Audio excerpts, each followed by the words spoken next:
కొండపాక మండలంలో ప్రతిపాదిత young India school ఏర్పాటు కోసం ప్రజా ఉద్యమాన్ని మరింత ఉధృతం చేయాలని అఖిలపక్ష నాయకులు నిర్ణయించారు.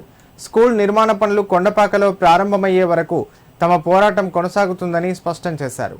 అధికారులు స్కూల్ను వేరే ప్రాంతానికి తరలించే ప్రయత్నం చేస్తే విద్యార్థులు, తల్లిదండ్రులు, ప్రజా సంఘాలు, అఖిలపక్ష నాయకుల ఆధ్వర్యంలో పెద్ద ఎత్తున ఆందోళనలు చేపడతామని తెలిపారు. సిద్దిపేట జిల్లా కొండపాక మండలం దుద్దేడలో అఖిలపక్ష నాయకుల ఆధ్వర్యంలో రౌండ్ టేబుల్ సమావేశం నిర్వహించారు.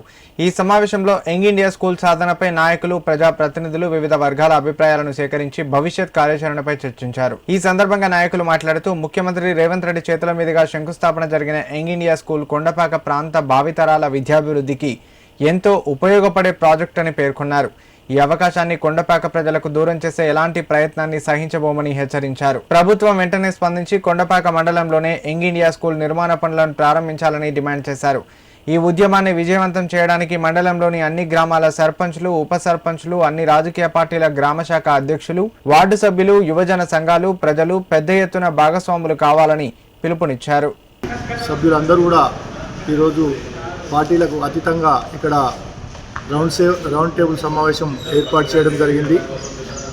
ఆ పాఠశాల తరలిపోకుండా దానికి సంబంధించి కార్యాచరణ రూపొందించడం కోసం దీనికి అన్ని పార్టీల నుండి అందరూ కూడా సర్పంచులు, ఉప సర్పంచులు, పార్టీలకు అతీతంగా నాయకులు, యువకులు, మేధావులు అందరూ కూడా రేపు 2 గంటలకు ఇదే వైష్ణవి గార్డెన్లో సమావేశం ఏర్పాటు చేసుకొని దానికి ఒక కమిటీ వేసుకొని కార్యాచరణ చేసుకొని ముందుకు పోవాలనే ఉద్దేశంతో ఈరోజు మాట్లాడుకోవడం జరిగింది. విద్యా వ్యవస్థ ఎంత బలోపేతమైతే ఆ ప్రాంతం మొత్తం చాలా ఆనందంగా, ఆర్థికంగానే బాగుపడుతుంది.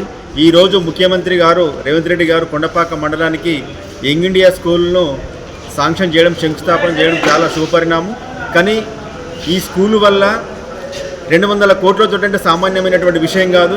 ఇక్కడ కింది స్థాయిలో ఉన్నటువంటి బహుజన బిడ్డలు కానీ, ఆర్థికంగా వెనుకబడేటువంటి వారు కానీ ఈ స్కూల్లో చూడడం వల్ల వాళ్ళు ఒలింపిక్స్ కానీ ప్రపంచ లెవెల్లో కూడా ఈ విద్యా వ్యవస్థను నేర్చుకొని ఈ రాష్ట్రానికి, ఈ దేశానికి కూడా ఎంతో మేలు జరుగుతుంది. విద్య అనేటువంటిది ప్రతి ఒక్క వ్యక్తికి